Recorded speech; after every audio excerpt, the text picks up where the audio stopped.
Olá, amigos da SGORG. Nós estamos aqui mais uma vez para fazer um dos nossos primeiros podcasts do ano de 2026. Meu nome é Paulo Nassar, eu sou diretor da SGORG e estou aqui também com o colega Fernando Maia, que vai nos agraciar aqui falando sobre o tema de ultrassonografia no consultório do ginecologista obstetra. Tudo bem, Fernando? Tudo bem, Paulo. Acho que vamos falar sobre um tema importante aí na prática do nosso ginecologista, tanto do médico mais iniciante, quanto o que já está na prática. Sem dúvida nenhuma, né, Fernando? A ultrassonografia, ela vem se tornando como se fosse uma ferramenta, né, cada vez mais utilizada, não somente pelo ginecologista, pelo obstetra, mas uma ferramenta cada vez mais utilizada com uma própria extensão do exame físico, né? Isso a gente vê isso nas mais diversas especialidades. E não poderia ser dentro da ginecologia obstetrícia, que foi um dos fundadores, né, da história da ultrassonografia dentro da parte da clínica médica. Não poderia ser diferente, né? A gente tem que se apropriar disso e eu acho que as novas gerações estão se apropriando de uma forma bastante intensa. Eu queria explorar um pouco esse tema aqui com você, Fernando, justamente para a gente tentar entender um pouco melhor como que isso está se desenvolvendo dentro do nosso dia a dia.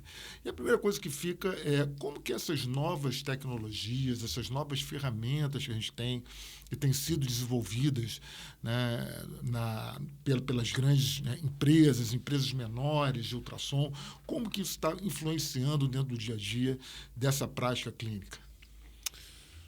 Bom, Paulo, como você bem disse, a nossa especialidade foi um grande drive, né, para a incorporação da ultrassonografia no diagnóstico médico, já que, né, uma aptidão que a gestação tem é a possibilidade de fornecer uma janela acústica, né, para a visualização então, do objeto de interesse que é o feto. Então, né, por isso, né, essa aptidão, essa ligação quase umbilical, né, da ultrassonografia com a obstetrícia.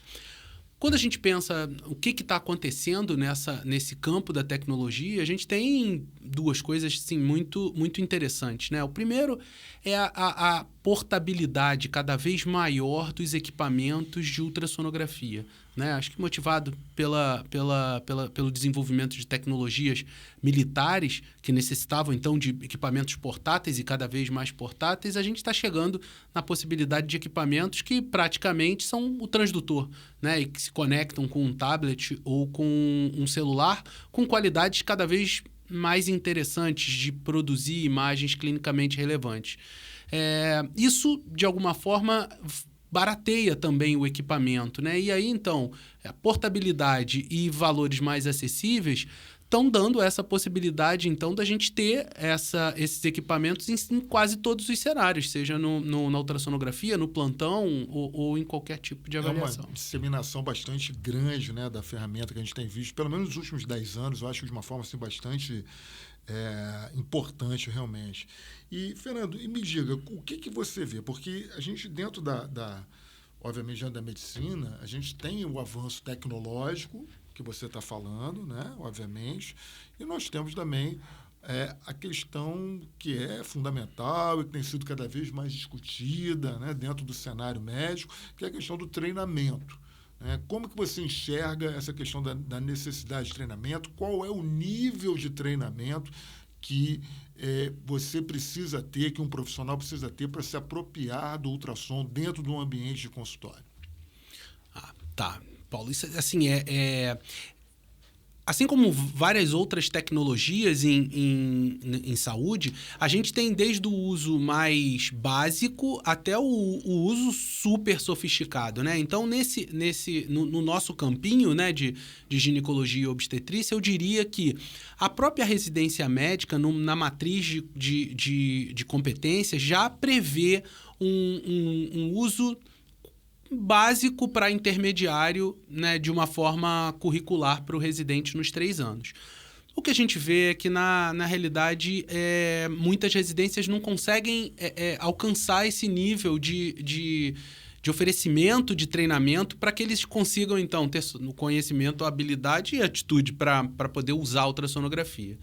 Dessa maneira, eu te diria que, assim, para um uso mais básico da ultrassonografia, se a pessoa não conseguiu ter esse tipo de treinamento na sua residência, a gente tem uma série de cursos de curta duração que poderiam, então, dar um conhecimento básico para que a pessoa conheça o uso do equipamento, a física da ultrassonografia, condições básicas para o uso dessa tecnologia e um mínimo, né, da sistematização de uma avaliação de um feto para os diferentes trimestres, né, e o que esperar daquele exame em diferentes momentos, e a avaliação do líquido, a avaliação da placenta, no caso da ginecologia, uma medição eficiente do endométrio, dos ovários, do útero, né? Então, assim, acho que para um básico, né, para atender uma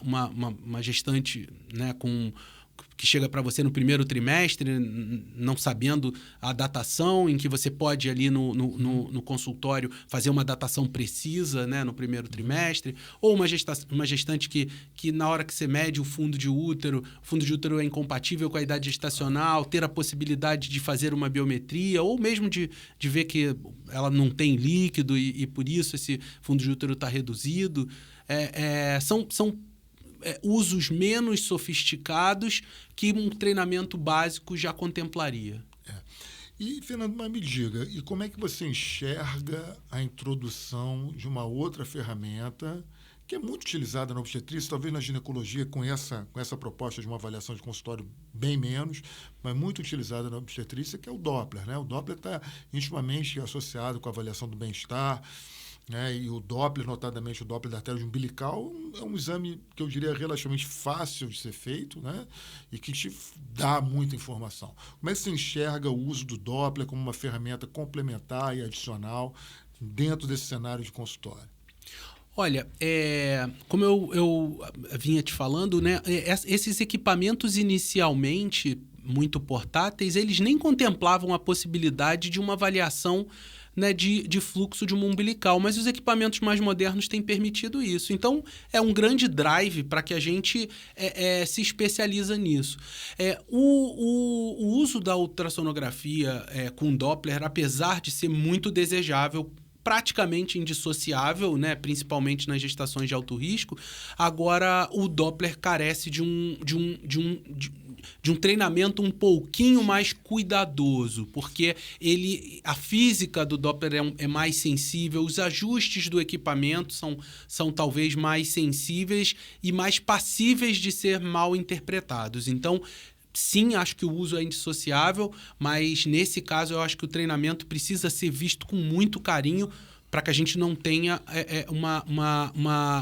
um resultado que seja, no final das contas, deletério ao paciente. Não, eu concordo totalmente, porque se a gente fala, né, que ultrassonografia é operador dependente, o Doppler é super operador dependente. Então, você pode produzir resultados enganosos em alguns momentos, né, falsear algumas coisas se você não estiver fazendo com um olhar mais treinado, um olhar um pouco mais aguçado, né?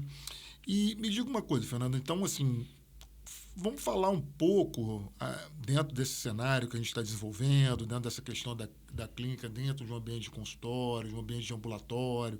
Qual que situações clínicas que você consegue enxergar, tanto na ginecologia quanto na obstetrícia, que o ultrassom consegue facilitar, né, ser um mecanismo facilitatório da vida do médico e da paciente? Porque muitas vezes a paciente também sai do seu consultório com uma solicitação de um pedido de ultrassom para fazer um ultrassom daqui a 2, 3 dias e depois voltar para o teu consultório para te mostrar um exame que muitas vezes você poderia ter resolvido ali na hora, mesmo que essa consulta fosse cobrada um pouco mais caro, né? Então, você agrega valor para a paciente de uma forma ética, você agrega valor para o médico também de uma forma ética, de uma forma correta. Então, como é que você enxerga aí algumas situações clínicas, né, na ginecologia obstetrícia que poderiam ser resolvidas com a ultrassonografia no ambiente de consultório?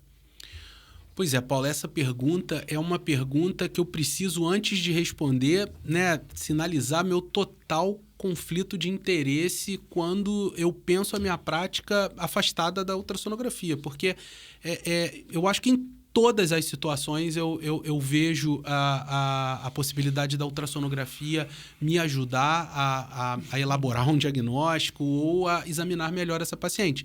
Seja numa criança que vá no consultório, seja numa adolescente com né, uma irregularidade menstrual, a possibilidade de identificar ali um aspecto, né, anovulatório dos ovários, ou então numa senhora que vem com sangramento pós-menopausa, se aquele endométrio está espessado ou não está espessado.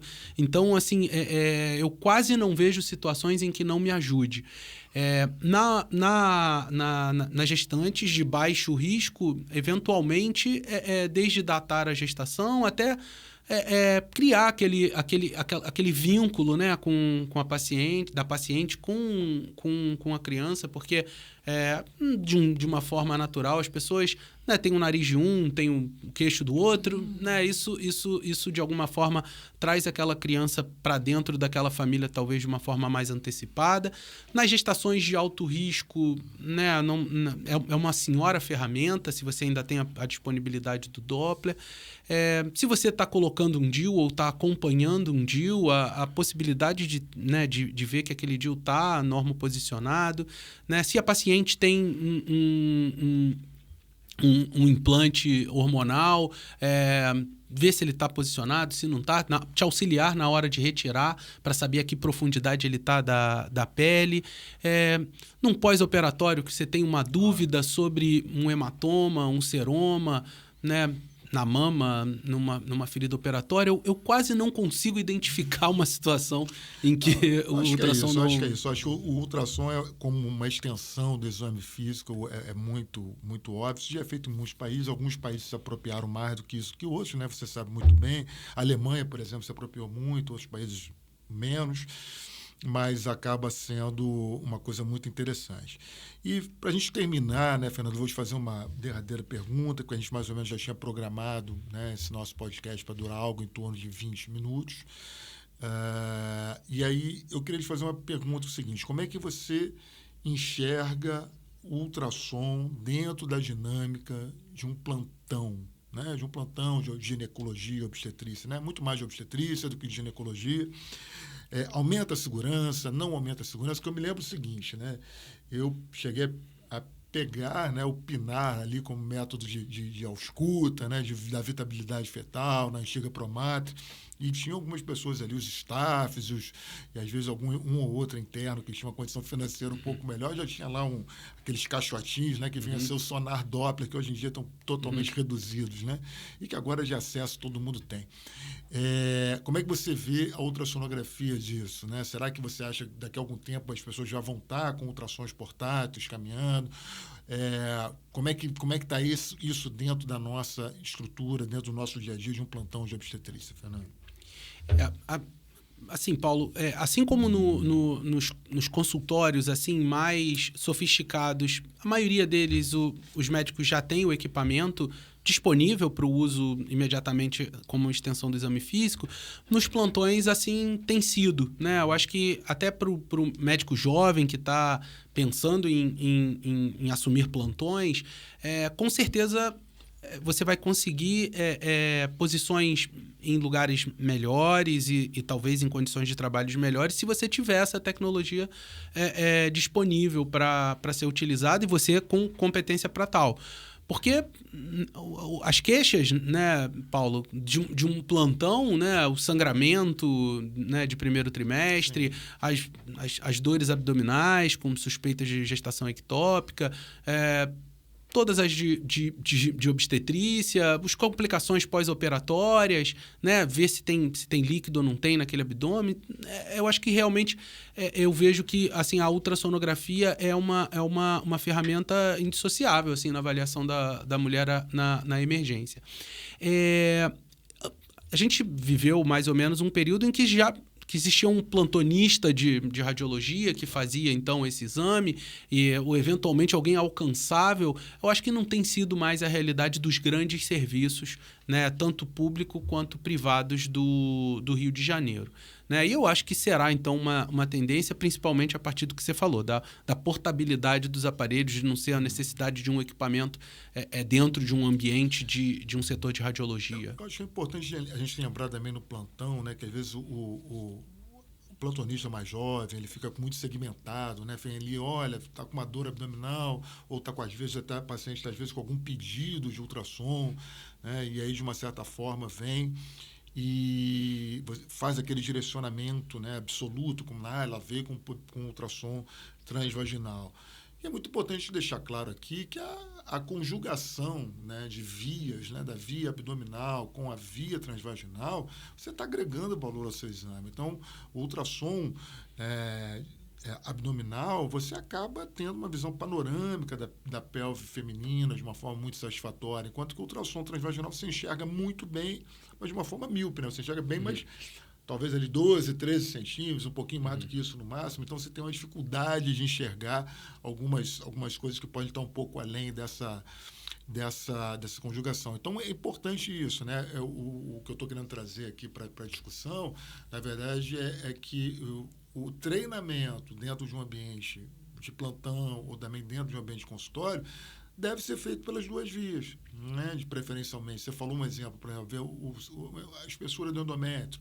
Você vê por via, obviamente, transvaginal. Já para a inserção de um DIU, você vai ter que ter um controle, né? Um colega, quando você está botando o DIU, um outro colega está lhe guiando para você fazer essa avaliação por via abdominal. Então, são formas, né, distintas de você se apropriar, né, de uma avaliação da pelve feminina, no caso da ginecologia e da obstetrícia também. Eu acho que é importante a gente deixar claro, né, que são essas duas vias, né? Sim, com certeza. Né? Acho que, assim como a gente, né, quando vai fazer o exame ginecológico, a gente palpa o abdômen e faz o exame ginecológico, né, com toque, com espécula, com tudo, quanto mais informação, melhor. E na ultrassonografia, considerando que é um exame não invasivo, não tem radiação ionizante, não é desconfortável a paciente, faz muito sentido a gente não perder a oportunidade de ter essa visualização por via abdominal e por via transvaginal. Bem, pessoal, eu acho que a gente vai encerrar esse nosso podcast aqui com o Fernando Maia, agradecendo aqui a presença dele e deixo para vocês um abraço muito grande. Estamos disponíveis aqui na nossa sede, né, como diretores da SGOG, caso alguém queira ter alguma dúvida, que alguém tenha algum problema, alguma questão relacionada a essa temática, estamos aqui de braços abertos para recebê-lo. Muito obrigado.